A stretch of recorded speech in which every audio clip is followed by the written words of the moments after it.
Abra sua Bíblia em Eclesiastes, capítulo 11.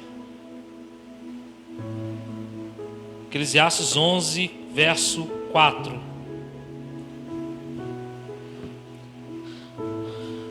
Quero falar nessa noite sobre posicionando-se para o novo de Deus.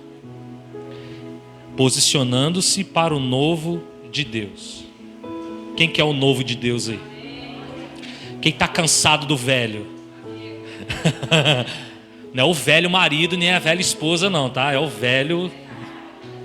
Eu vi Kátia olhando meio de rabo de olho assim pro Joel. Falei, não é esse velho que eu quero falar, né, João? Senão você quebra nós, né? Quem tá cansado do velho? Eu tô. O Joel é novinho, o Joel tem 20 anos só. Aí. Sentiu agora, hein? Eclesiastes 11, verso 4 diz assim: quem somente observa o vento nunca semeará, e o que olha para as nuvens nunca fará a colheita. Quem somente observa o vento nunca semeará, e o que olha para as nuvens nunca fará a colheita. Tem uma outra versão que diz assim, na nova versão da linguagem de hoje, nova tradução da linguagem de hoje: quem fica esperando que o vento mude e que o tempo fique bom, nunca plantará nem colherá nada. Quem fica esperando que o vento mude e que o tempo fique bom, nunca plantará nem colherá nada. Feche seus olhos um pouquinho. Pai, nós oramos ao Senhor, ó Pai, agradecidos por essa noite. Somos privilegiados, ó Pai, por estarmos aqui neste lugar. Podemos cultuar ao Senhor juntamente com os irmãos, em família. Deus, poder celebrar Teu santo nome, exaltar Teu santo nome sobre todas as coisas. Isso é um privilégio para nós, ó Pai.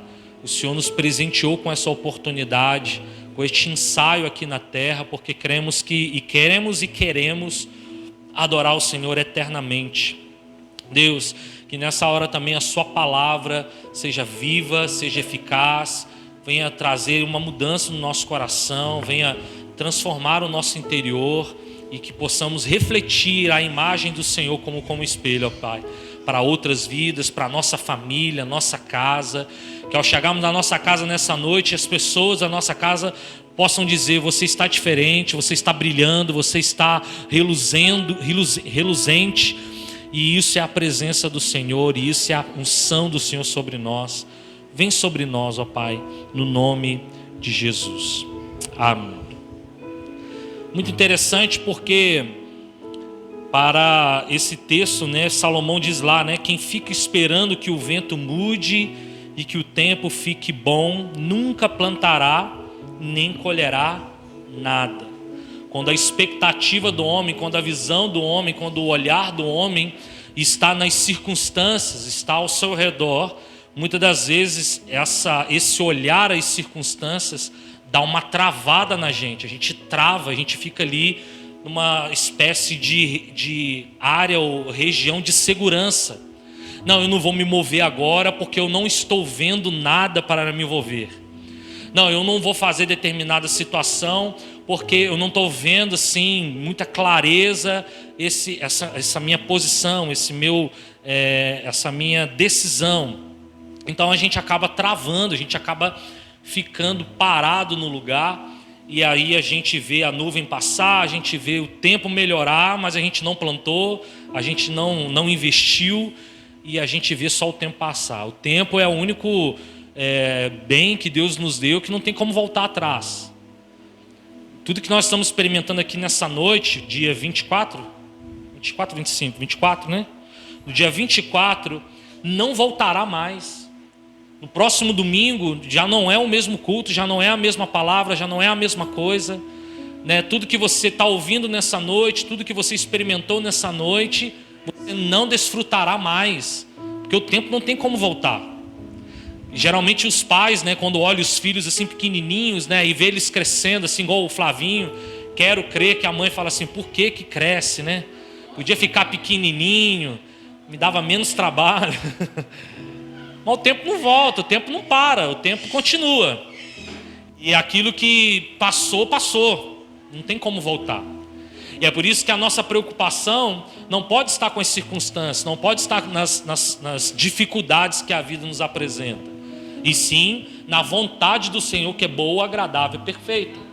Porque nele nós sabemos como nos posicionar, nele nós sabemos como tomar as decisões corretas. E aí a gente precisa então ter o nosso olhar, ter a nossa atenção ao Senhor. Tudo na vida vai depender de movimentações estratégicas para acontecer. Por exemplo, para que você colha, o que você tem que fazer? Plantar. Para você receber entendimento, é necessário o quê? Conhecimento. Se você não conhece, como é que você entende? Certo? Para que você obtenha o novo, o que é preciso retirar? Já viu aquela frasezinha básica? Quer encher o guarda-roupa de roupa nova, o que você vai fazer? Tira a roupa velha e dá lá para o bazar da igreja Amor e Fé, que nós vamos fazer o bazar, bem bacana aqui. Sempre tem isso, né? Lá em casa tá assim. Tem dia, meu irmão, que dá nervoso. Falou, ó, você vai ficar sem roupa, porque dinheiro para comprar não tem. Ou você tem muita fé que você vai ganhar. E vai tirando. Roupa bacana, legal, assim, que o homem é meio desleixado, usa uma calça só um ano todo, né, Flavinho? Flavinho comprou uma calça nova, irmãos. Vamos aplaudir o Senhor pela vida do Flavinho. Comprou uma calça nova. Graças a Deus. Ganhou ainda, nem comprou. É triste isso. Homem é assim, homem é meio descansado, né? Então, para você ter o novo, você tem que tirar o velho, você tem que arrastar o velho. Perceba que tudo na vida são decisões estratégicas. Tudo na vida são posicionamentos que a gente vai tendo e a gente vai recebendo o fruto daquele posicionamento. Está dando para entender? Você quer ter um filho abençoado na presença de Deus? Qual é o posicionamento que o pai tem que ter com seu filho? Ensina a criança no caminho que se deve andar. Esse é o posicionamento correto. Porque quando o pai e a mãe... Ontem nós tivemos o culto Kids aqui, ó. Show de bola. Top. Então o seu papel como mãe, como pai, é trazê-los aqui e serem ministrados. Foi uma palavra bacana, nós dançamos, brincamos, nós assim comemos cachorro quente, nós estouramos bola, nós brincamos, e nós fomos ministrados. Porque houve um posicionamento dos pais enviando as crianças até esse lugar, né? E este posicionamento vai gerar um fruto. Que fruto? As crianças vão crescer na presença do Senhor e elas não vão se desviar dele. Eu profetizo que o seu filho não se desviará do caminho que você tem ensinado, que seja um caminho de Deus, um caminho de paz. Esse é o posicionamento. Nós precisamos ter esse posicionamento. Na vida cristã, a mesma forma. Na vida cristã, nós precisamos ter esse posicionamento para a gente receber o novo de Deus. Porque a gente às vezes fica assim descontente com aquilo que nós temos hoje, porque a gente acha que está passado, já acha que é velho. Mas a gente também não se posiciona para receber o novo de Deus. E que Deus tem novidade de vida para todos nós, todos os dias, todas as semanas, todos os cultos, toda hora Ele tem algo novo para nós. Você quer ter um novo de Deus na sua vida? Você quer ter algo assim que desperte você e fala assim, nossa, eu quero esse ar novo, eu quero essa situação nova na minha vida? Tem que haver um posicionamento estratégico e profético para que isso aconteça. Só vai acontecer se nos posicionarmos. Para que vivamos uma vida na terra que agrade o coração de Deus, nós precisamos de movimentos em Deus para que isso aconteça. A gente entende que, a gente acha que o que é real é o mundo natural, mas na verdade não. O que é real e o que é verdadeiro é o mundo espiritual. O que você vive na sua carne é reflexo daquilo que você é espiritualmente. O que você vive na tua carne, o que você vive na sua terra, Teixeira de Freitas, Estância Biquíni, o que você vive na sua família, naturalmente falando, é reflexo daquilo que você é espiritualmente.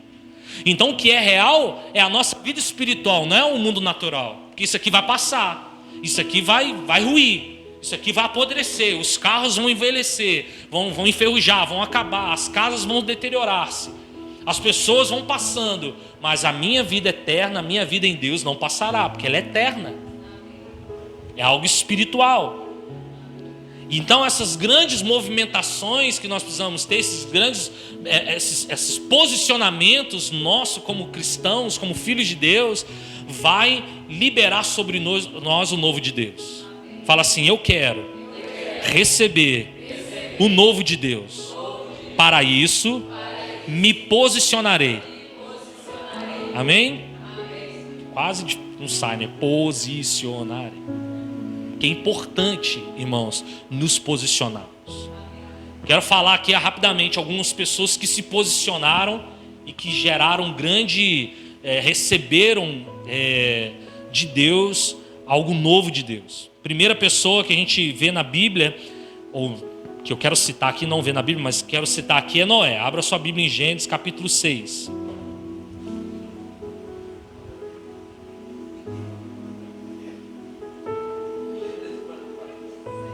Hoje ele está animado, hoje ele tá assim, rapaz. Ele pergunta, ele tá que tá. Segura, irmã Lia. O garotinho tá uma máquina. Ainda vai comer chocolate, ainda vai ficar acelerado, vai ficar... É chocolate, eu acho. Eu acho que é chocolate, né? É chocolate. Olha lá. Noé precisou crer contra toda esperança para construir algo que jamais vira naquele tempo. Em Gênesis capítulo 6, verso 11, diz assim: a terra estava corrompida à vista de Deus e cheia de violência. Deus olhou para a terra e eis que estava corrompida, porque todos os seres vivos haviam corrompido o seu caminho na terra. Então Deus disse a Noé: resolvi acabar com todos os seres humanos, porque a terra está cheia de violência por causa deles. Eis que os destruirei juntamente com a terra. Faça uma arca de tábuas de cipreste, nela você fará compartimentos e a revestirá com betume por dentro e por fora. Verso 22, assim fez Noé, consoante a tudo o que Deus lhe ordenara. Irmãos, Noé, ele não tinha noção do que era um barco, porque naquele tempo não se usava barco, porque não tinha chuva, não tinha o mar, talvez era muito longe, desconhecido deles. Não havia uma necessidade de fazer-se um barco em terra seca. Então Noé não tinha percepção de como fazer um barco. Tanto é que Deus então dá a direção para Noé. Noé, você vai fazer com tanto de altura, com tanto de largura, você vai usar tal madeira, você vai betumar, né? Você vai proteger, né, as frestas para que a água não entre. Você vai fazer de acordo com esse modelo, porque dentro dessa arca, você e sua família, não me morde não, você e sua família e um casal de animais vão entrar nessa arca para eu salvar. Agora você imagina, irmão, se Noé fala assim: eu não vou construir nada, porque eu não tenho nada a ver com isso, eu não sei nem fazer, não sei como é que faz, é muito difícil. Como é que eu vou construir um barco desse tamanho? Não tem ferramenta, não tem nada. Sabe de uma coisa? Não vou fazer. Você imagina se Noé tivesse tido esse posicionamento?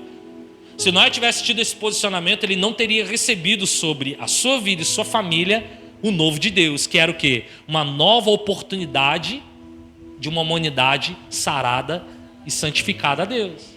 Noé teve a oportunidade, irmãos, de ser o precursor de uma multidão. Noé teve a oportunidade de ser o primeiro de muitos. Até então o primeiro era Adão, mas veio o dilúvio e acabou com isso tudo. E o primeiro passou a ser quem? Noé e sua família foram os primeiros.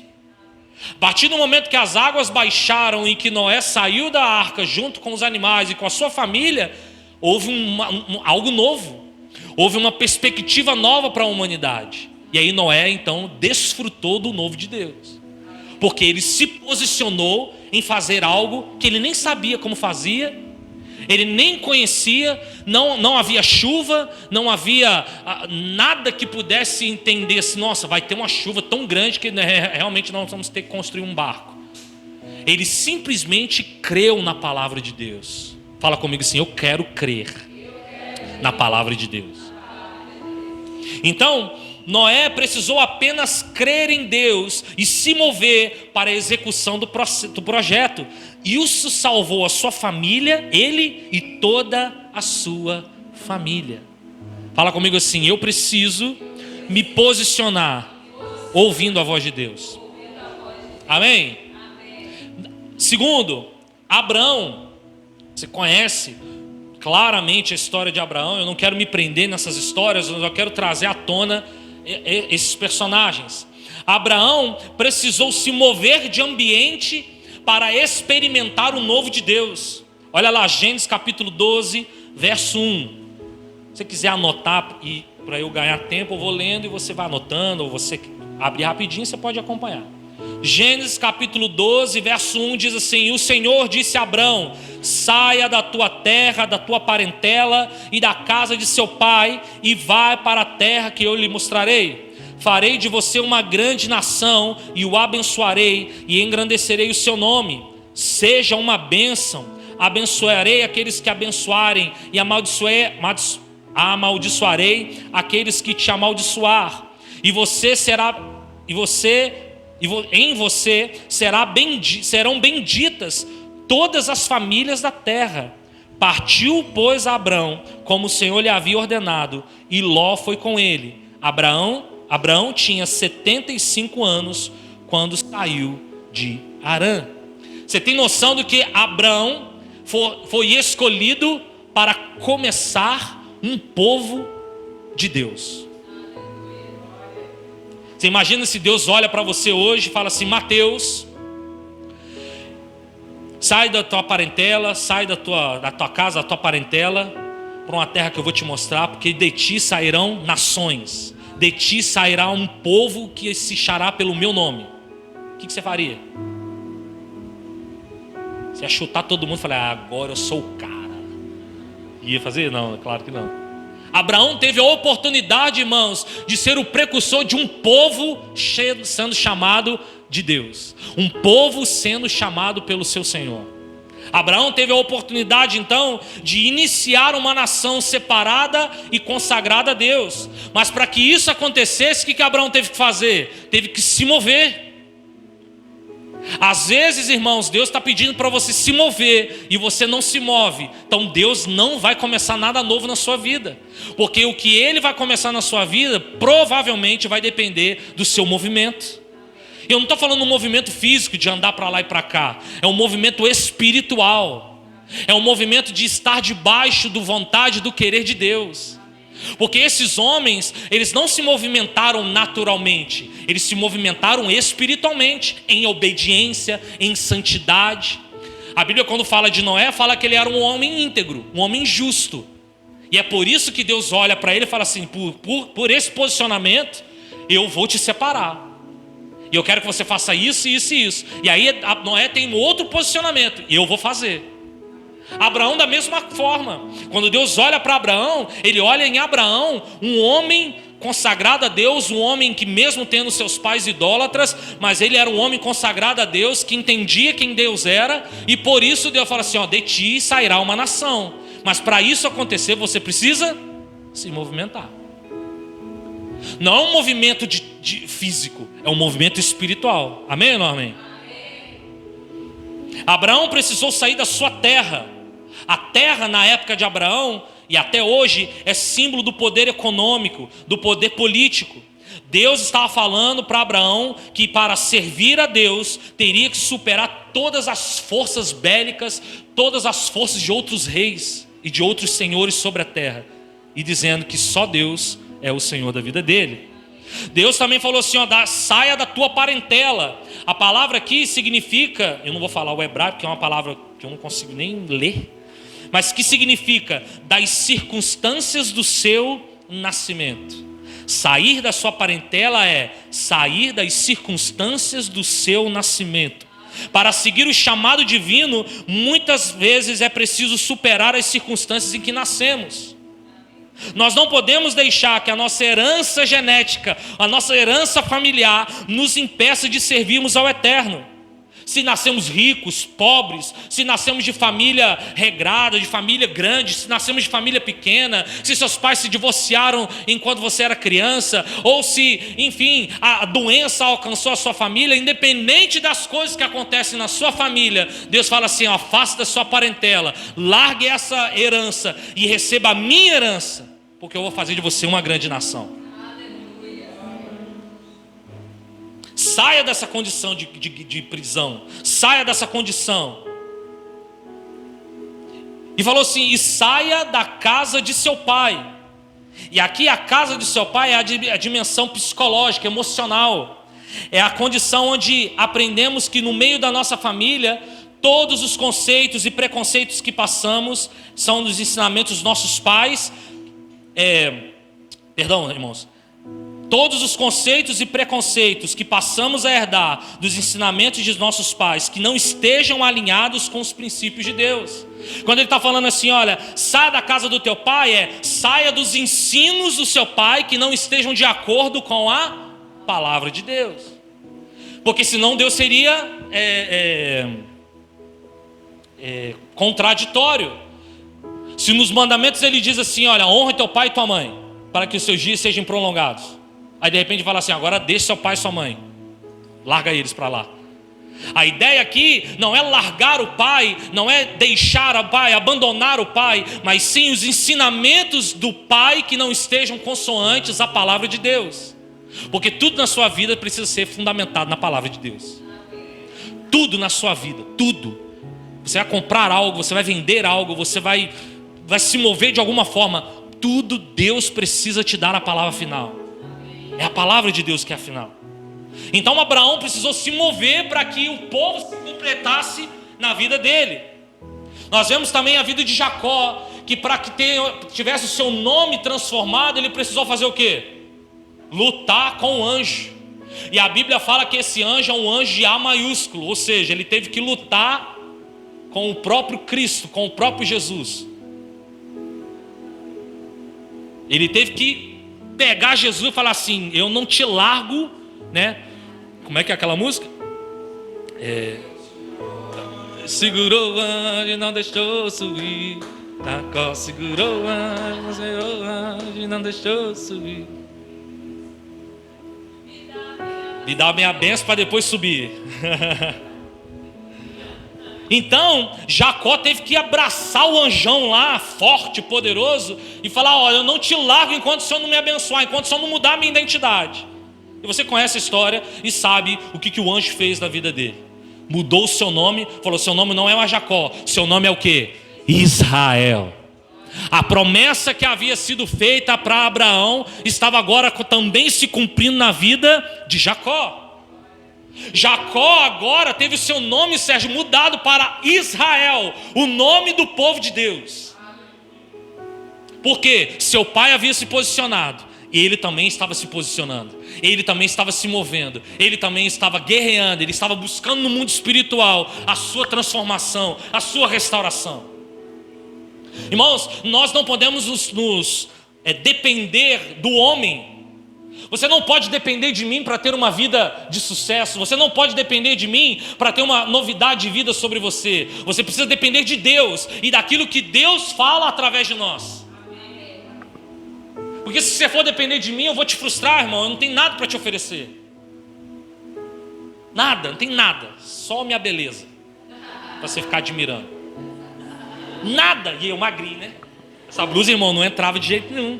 Aí, tá folgadinho, ó. Beleza. Eu não tenho nada para te oferecer, mas Deus tem. E Deus está usando essa igreja, Deus está usando esse ministério para liberar algo sobre a sua vida. E aí, se você não se posiciona, você vai ouvir, você vai captar muitas das vezes, mas, sabe, não vai surtir nenhum efeito. Você vai ficar parado, vai falar, eu não vou me mover. Eu vou esperar alguém pegar na minha mão e me mover. Não vai acontecer assim, irmãos. Você precisa ir. Ninguém pegou na mão de Abraão para sair da sua terra, da sua parentela. Ninguém pegou na mão de Jacó e colocou ele na frente do anjo. Ele foi, ele viu, falou, eu vou lá. Eu vou lá.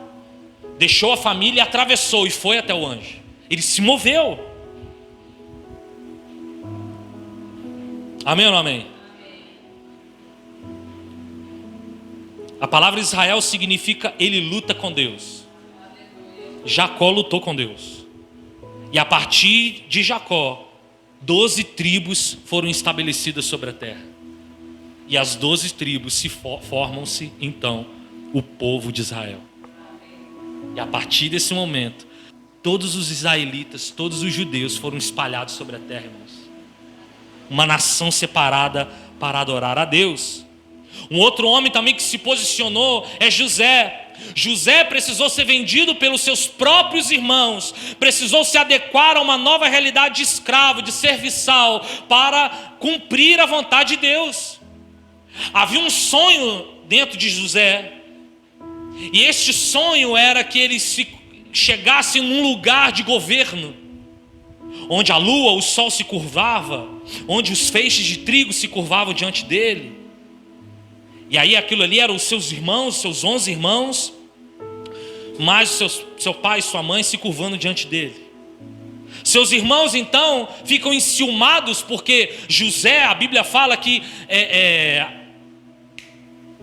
Jacó, que Jacó amava José. A Bíblia fala, Jacó amava José. Ele dava as coisas para José, ele dava destaque para José, porque José tinha algo diferente. E quando José então recebeu este sonho e revelou este sonho na mesa do café da manhã, que eu creio, comendo ovos, comendo ali cafezinho, bonitinho, arrumadinho, queijo, pão de queijo, tomando aquele café gostoso ali, ele revela o sonho. Seus irmãos ficam revoltados. Então qualquer uma outra pessoa fala assim, eu não vou nem dar crédito nesse sonho então não. Meus irmãos ficaram enciumados, vou arrumar briga nos meus irmãos.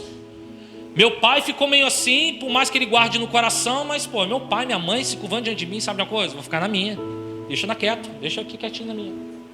Mas Deus movimentou um cenário onde José teve que ser vendido, onde José teve que passar por humilhação, passar por situações de prisão, de humilhação mesmo, para alcançar a vontade do Pai, a vontade do Senhor.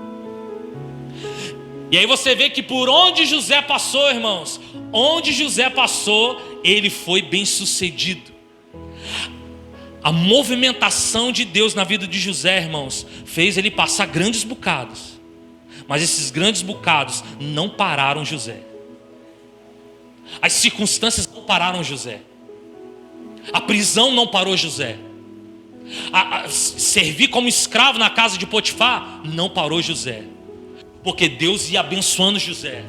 José ia sendo próspero. José ia abençoando a terra, José ia abençoando Potifar, José ia abençoando o Egito, e Deus ia levantando José. José na casa de Potifar, tudo ia bem. Lá em Gênesis 39, eu vou correr aqui no verso 6. Potifar confiou tudo o que tinha nas mãos de José, de maneira que não se preocupava com nada, a não ser com o pão que comia. José tinha um belo porte e boa aparência. Verso 4, assim José achou favor diante dos olhos do seu dono e o servia, e ele pôs José por mordomo da sua casa, e lhe passou às mãos tudo o que tinha. José na casa de Potifar fez tudo de acordo com aquilo que já estava dentro do seu coração, e Deus o honrou. Deus honrou até José na prisão, na própria prisão, quando ele é pego lá, pego entre aspas, né? A mulher tenta deitar com ele e ele foge. E ele é preso injustamente.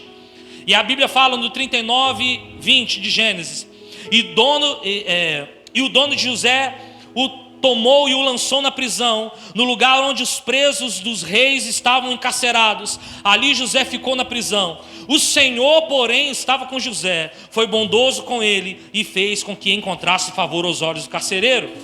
Ele confiou às mãos de José, irmãos, um preso tomando conta de outros presos que estavam no cárcere. E José fazia tudo o que se devia fazer ali. O carcereiro não se preocupava com nada do que tinha entregue nas mãos de José, porque o Senhor estava com ele, e tudo o que fazia, o Senhor o prosperava. Um bandido, entre aspas, né? Tido como bandido, cuidando de bandidos. E a Bíblia fala que Deus abençoava, porque José se movimentava diferente. Ele não se movimentava naturalmente. No palácio, Deus honrou José. E quando ele revela o sonho para José, Faraó pergunta: quem nós vamos colocar como esse homem? Aí José fala assim: escolha alguém bom, suficiente para cuidar disso. Já que você não falou a ninguém, eu vou te ler. Movimentações. Mesmo que José passou por circunstâncias complicadas, que qualquer um de nós desistiria na primeira. Qualquer um de nós, sendo vendido pelos seus irmãos, jogado num poço, morreria de tristeza, de angústia, de depressão. Meus próprios irmãos me venderam, mas José manteve aquele sonho aceso dentro do seu coração. E a sua movimentação espiritual o gabaritou a cumprir a vontade de Deus sobre a sua vida. E José foi o homem mais poderoso do Egito, tirando o faraó. E você sabe o final da história: os seus pais vão para o Egito por causa da fome, e eles se curvam diante de José, sem saber que José era José. E o sonho então ali se cumpre. Oi? Seus irmãos e seu pai. Falei isso? Falei errado? Seu pai e seus irmãos. Porque ele se movimentava diferente, irmãos. Houve um posicionamento de José. Moisés, nós vemos assim um grande homem de Deus, amém? Não é? Você pensa assim: nossa, Moisés é um homem de Deus demais, a conta. Mas Moisés precisou passar também por alguns posicionamentos, algumas movimentações. Moisés precisou da preparação lá no Egito para ter acesso a lugares e pessoas, mas também precisou do deserto para encontrar o propósito de Deus. Ele precisou do Egito para ter acesso a lugares e pessoas, e também precisou do deserto para se encontrar no propósito. Aí você vê lá, né, Êxodo 2, verso 9. Então a filha de Faraó disse à mulher: leve esse menino e amamente-o para mim, eu darei um salário a você. A mulher pegou o menino e o criou. Quando o menino já era grande, ela levou a filha de Faraó, da qual ele passou a ser filho. Então lhe deu o nome Moisés e disse: porque das águas o tirei. Por conta da morte dos primogênitos, a mãe de Moisés coloca ele num cesto e coloca rio abaixo. A empregada vai lá, encontra Moisés e entrega para a filha de Faraó. A filha de Faraó fala: chame uma mulher para cuidar desse menino para mim. E aí chama a própria mãe, que chega lá: deixa eu cuidar desse menino. Olha a movimentação de Deus, irmãos.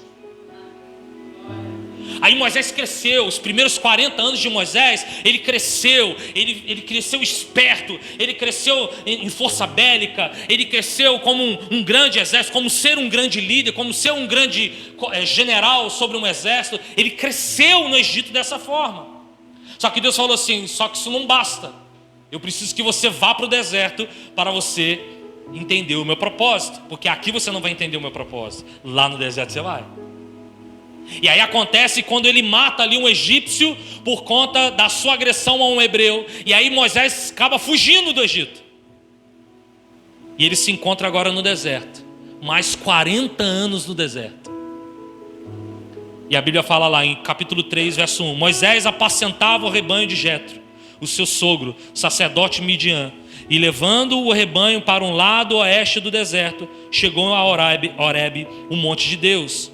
Ali o anjo do Senhor, com letra maiúscula, o próprio Jesus de novo aí aparecendo, lhe apareceu numa chama de fogo no meio de uma sarça. Moisés olhou e eis que a sarça estava em chamas, mas não se consumia. Deus fez Moisés ser criado pela sua própria mãe, porém sustentado por Faraó. Moisés aprendeu tudo que um príncipe tinha direito. Mas não bastasse, Deus levou Moisés para o deserto para encontrar o verdadeiro propósito de Deus. E aí nos primeiros 40 anos você pensa assim: não, Moisés está pronto. Moisés está pronto para chefiar um povo. Ele está pronto, ele sabe tudo. Ele sabe de estratégia, ele sabe a guerra, ele sabe. Só que Deus fala: não, eu preciso que esse homem dependa de mim. Vou levar ele para o deserto. Tanto é que agora, depois de 40 anos no deserto, ou seja, o total de 80 anos, Deus chega para Moisés e chama Moisés, e Moisés fala assim: eu não posso, eu não sei, eu não quero, eu não sei falar. Eu não sei falar, eu não posso. E aí Moisés então ele se encontra num lugar onde Deus queria. Por quê? Eu não sei fazer, mas ele sabia. Ele não foi preparado lá no Egito? Mas agora ele estava com seu coração: eu não sei nada, eu não sei falar, manda outro no meu lugar. Eu falei: Moisés, eu chamei tu, mano. É tu que vai, é você que vai fazer a minha vontade. A movimentação de Deus na vida de Moisés o projetou a ser um grande líder para o povo de Israel. Fala comigo: eu preciso me posicionar.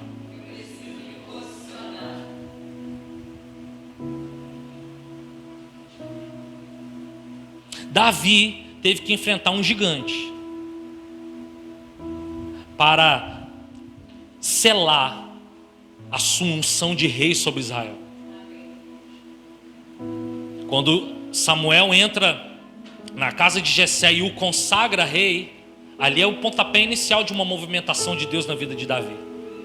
Davi então vive algum tempo ali. Agora ele é enviado para o exército de Israel, para ver os seus irmãos amando do seu pai. Quando ele chega lá, vê um Golias, vê um gigante afrontando o povo do seu Deus, o que ele faz? Eu vou embora daqui, que eu sou pequenininho. Eu vou embora daqui, que eles vão me moer. Pelo contrário, ele enfrenta. Falei: eu vou a eles. E aí todo mundo fala assim: não, mas você é muito doido, como é que você vai? Você tampinha desse jeito, ele vai te dar uma mãozada, ele te amassa. Falando: eu vou. Quem é esse circunciso filisteu? E aí Davi se posiciona em frente de batalha, com 5 pedras na mão, uma para cada gigante, uma para Golias e outras 4 para os 4 irmãos de Golias que estavam ao redor, pertinho ali, que poderia aparecer a qualquer momento. E Davi então se posiciona: eu vou a ti em nome do Senhor dos... Aí o gigante não teve, irmãos, uma pedrada no meio da testa daquele gigante e derrubou ele. A gente às vezes quer enfrentar gigante sem se posicionar. Às vezes a gente quer encontrar um lugar em Deus de segurança, um lugar em Deus de autoridade, mas a gente não se posiciona, irmãos. Nós precisamos nos posicionar.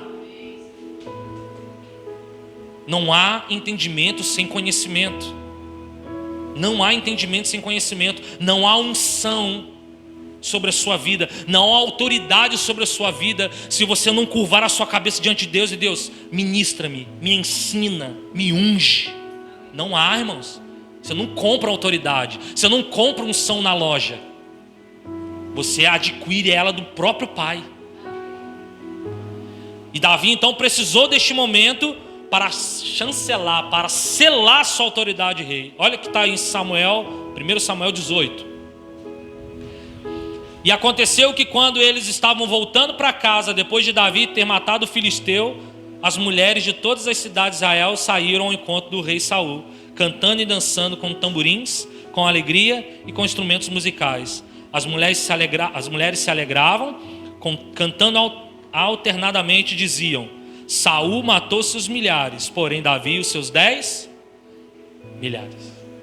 E ali a fama de Davi começou a se alastrar. E o povo de Israel pôde ver que Davi era um homem segundo o coração de Deus. Todas essas movimentações possibilitaram para esses homens um novo de Deus sobre a vida deles. Em cada história você vai ver algo peculiar. Cada história tem os seus detalhes. Cada história tem os seus momentos. Cada história tem as suas circunstâncias. Mas em todas elas tem algo em comum: um posicionamento diante de Deus. Um posicionamento diante da vontade de Deus. Quando a gente faz isso, irmão, quando a gente se posiciona no centro da vontade de Deus, irmãos, nada é páreo. Nada nos para. Não tem prisão para nos parar. Não tem doença que nos pare. Não tem enfermidade que nos pare. Não tem crise financeira que nos pare. Não tem nada que nos pare. Porque estamos no centro da vontade de Deus. Pode vir Golias, pode vir dilúvio, pode vir mar vermelho, pode vir escassez, pode vir o que for, prisão, pode vir humilhação. Mas quando eu me posiciono em Deus, irmãos, o novo dele vem. Você sai deste lugar em Deus de uma maneira assim, sabe, contagiante na presença de Deus. Você tem alegria, Talvez você perdeu até a alegria de adorar a Deus. Talvez você perdeu a alegria de cultuar a Deus. Para você, tanto faz, tanto fez se eu for no culto. Talvez para você, tanto faz, tanto fez se eu servir numa célula. Tá bom, deixa eu fazer o meu em casa porque eu sou igreja. Tá, irmão, você sozinho você não é igreja. Sozinho você não é igreja. Quando Jesus falou que nós somos igreja, Ele falou que nós somos igreja a partir do momento que nós somos membros. Nós não andamos sozinhos, nós andamos em comunidade. Então talvez você perdeu essa satisfação em Deus. Talvez você perdeu a satisfação de buscar os dons de Deus, de buscar os talentos de Deus. Talvez você perdeu a satisfação de se alegrar na hora do louvor, de se alegrar com alguém contando uma bênção, talvez você perdeu isso. Você entrou num lugar onde as circunstâncias te devoraram, onde a prisão talvez te tirou do centro, onde o fundo do poço úmido, cheio de bicho, te causou depressão, te causou angústia. Mas em nome de Jesus, uma leve movimentada, um leve posicionamento na presença de Deus vai te tirar deste lugar e vai te colocar no centro da vontade de Deus. Eu creio no nome de Jesus. Irmãos, não há novidade de vida sobre nós se não nascermos de novo.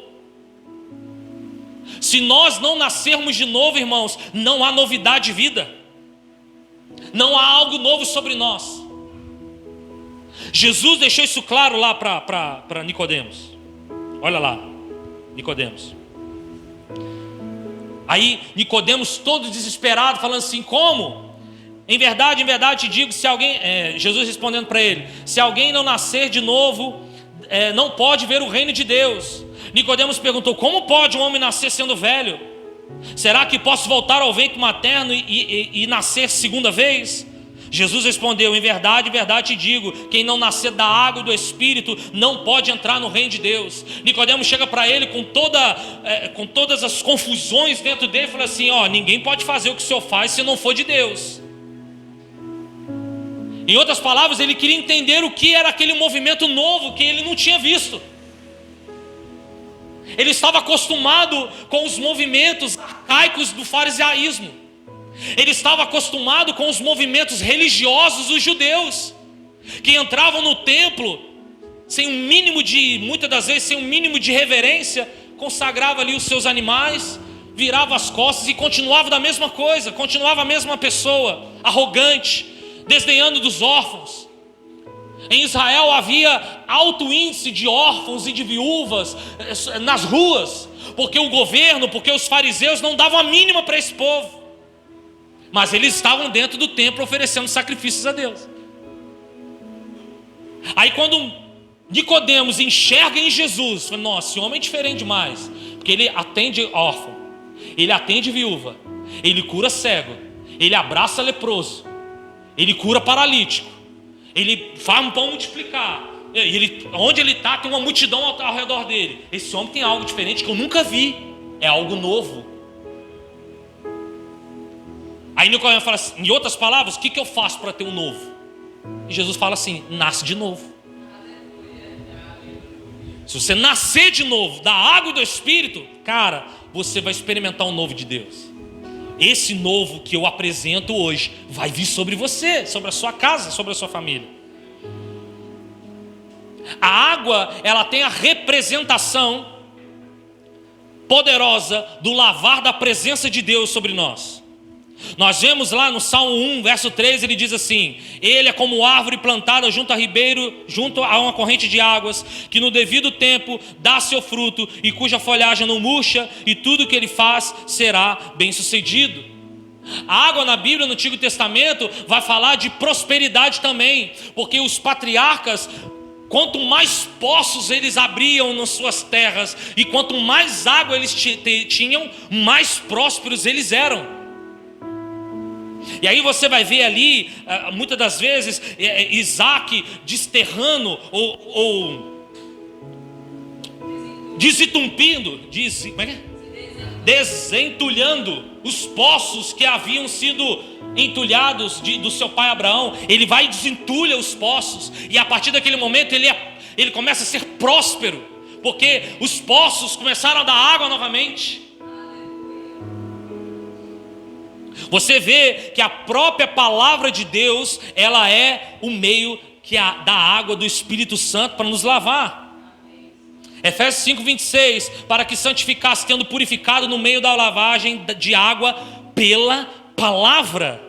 João 15:3 diz assim: vós estáis limpos pela palavra que vos tenho falado. Água na Bíblia vai falar de Jesus como a nossa fonte inesgotável de água viva. João 17:3, e a vida eterna é essa, que conheçam a ti, o único Deus verdadeiro, e a Jesus Cristo, a quem enviaste. Ele é a fonte, ele é uma fonte a jorrar para a vida eterna. João 4:7. É água, nascer da água e do Espírito.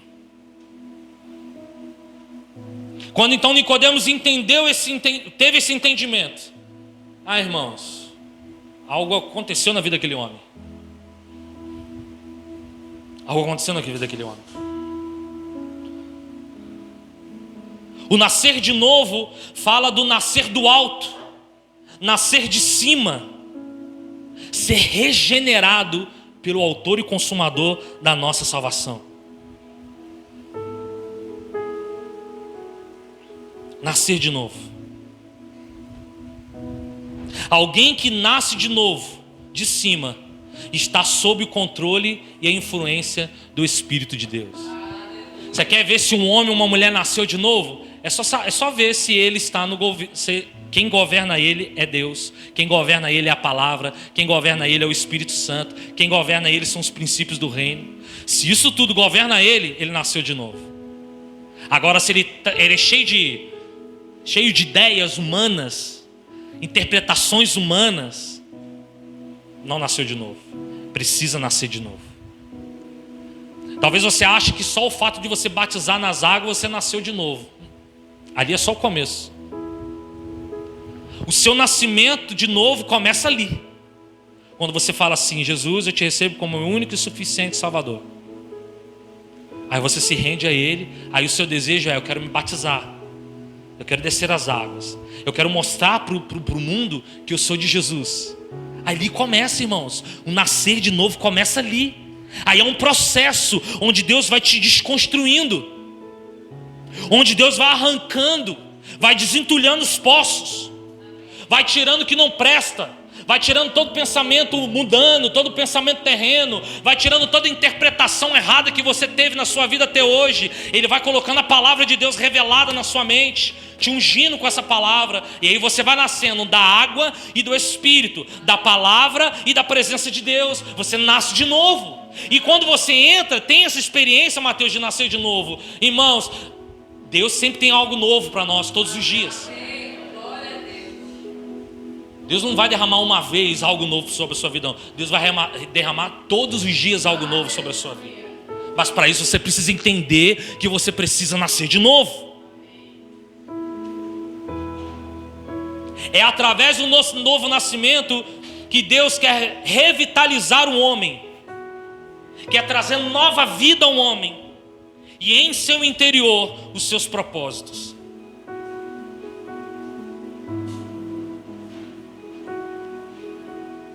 Todo aquele que é nascido de Deus não vive na prática, 1 João 3,9. Todo aquele que é nascido de Deus não vive na prática do pecado, porque nele permanece a semente divina. Esse não pode viver pecando, porque é nascido de Deus. Nisso são manifestos os filhos de Deus e os filhos do diabo. Todo aquele que não pratica a justiça não procede de Deus, e o mesmo vale para aqueles que não amam seu irmão. 1 João 4,7. Amados, amemos uns aos outros, porque o amor precede de Deus, e todo aquele que ama é nascido de Deus e conhece a Deus. 1 João 5,1. Todo aquele que crê em Jesus e que Jesus é o Cristo é nascido de Deus, e quem ama aquele que o gerou ama também o que é dele nascido. 1 João 5,18, sabemos que todo aquele que é nascido de Deus não vive em pecado, porque quem é nascido de Deus guarda a si mesmo, e o maligno não pode tocar nele. Se você vive uma vida onde o maligno está te tocando, significa que você não nasceu de novo ainda. Porque quando você nasce de novo, o maligno não pode te tocar. Ele não pode te possuir. Ele não pode bagunçar com a sua vida, porque Deus é o seu Senhor, Jesus é o seu Senhor.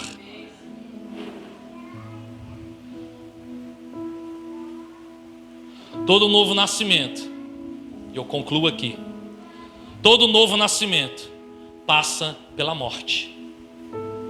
Fala comigo assim: para eu nascer de novo. Todos, para eu nascer de novo, eu preciso morrer. Romanos capítulo 6, verso 1. Fique de pé no seu lugar aí, eu quero ler esse texto.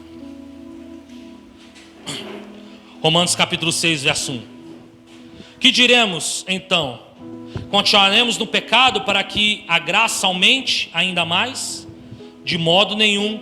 Como viveremos ainda em pecado, nós que já morremos para ele? Ou será que vocês ignoram que todos nós que fomos batizados em Cristo Jesus, fomos batizados na sua morte? Fomos sepultados com ele na morte pelo batismo, para que como Cristo foi ressuscitado dentre os mortos pela glória do Pai, assim também nós andemos em novidade de vida. Verso 5. Porque se fomos unidos com ele à semelhança da sua morte, certamente, fala comigo, certamente, o seremos também na semelhança da sua ressurreição. Sabendo disso, sabendo isto, que a nossa velha natureza foi crucificada com ele, para que o corpo do pecado seja destruído, e não sejamos mais escravos do pecado, pois quem morreu está justificado do pecado. Olha para o teu irmão assim e fala: morra. Fala com autoridade, sim, pode falar, não fica com medo não. Pode ser mãe, pai, marido, esposa.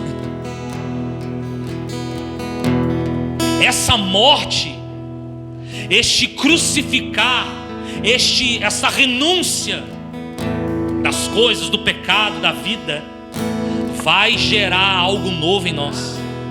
Vai nos posicionar numa nova vida. Uma nova vida está atrelada na experiência de morte.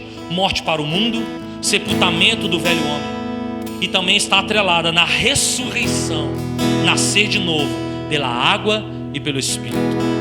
Deus não quer só te matar não, Ele quer te ressuscitar. Deus quer matar a sua carne, matar suas paixões, matar os seus pensamentos mundanos. Deus quer acabar com a sua vida natural, para te dar algo novo, para te dar uma nova identidade, para te dar algo novo, algo que você fala assim: nosso Deus, eu amo o Senhor. Quando tocar uma canção, você chorar, lágrimas escorrendo do seu rosto, porque você entendeu que Jesus é a sua maior herança, que Jesus é o seu maior bem, que você não tem como viver sem Ele.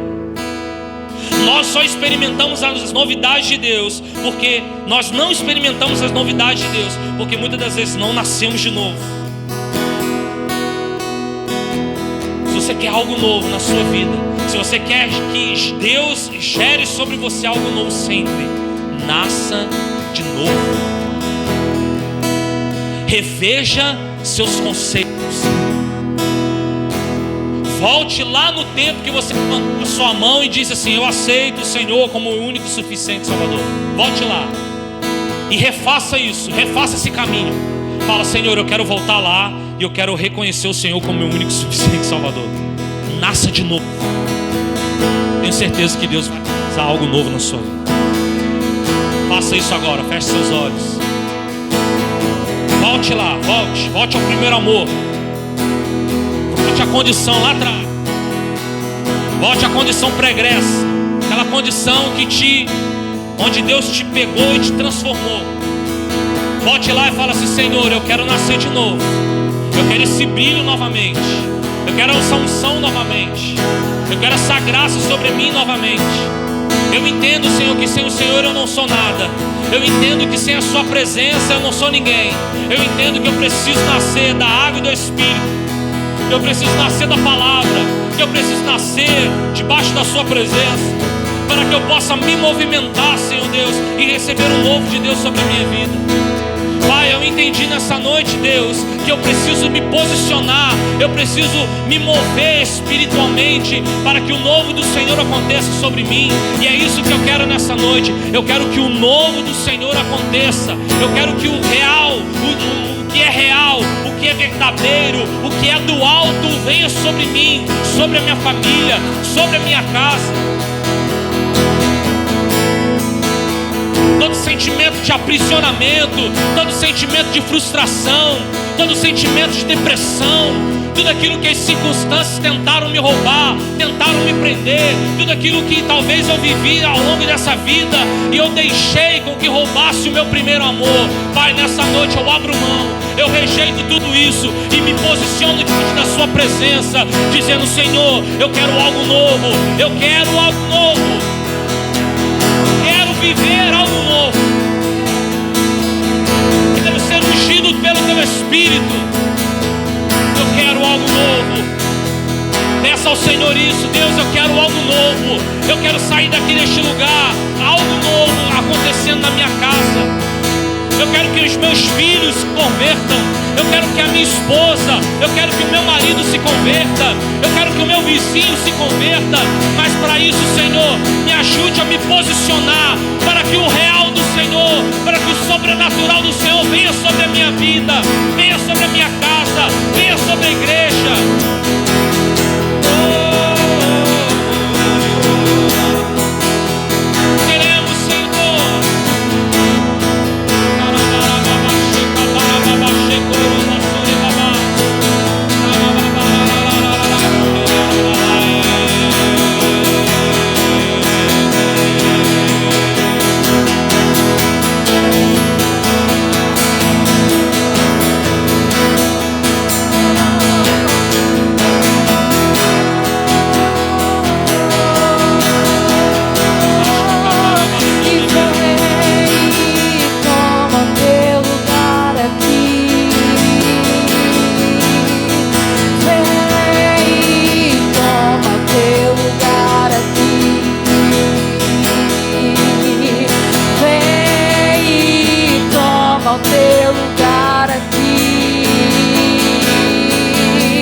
Rumo ao centro da sua vontade, em nome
uma mão no seu coração, outra mão você vai erguer.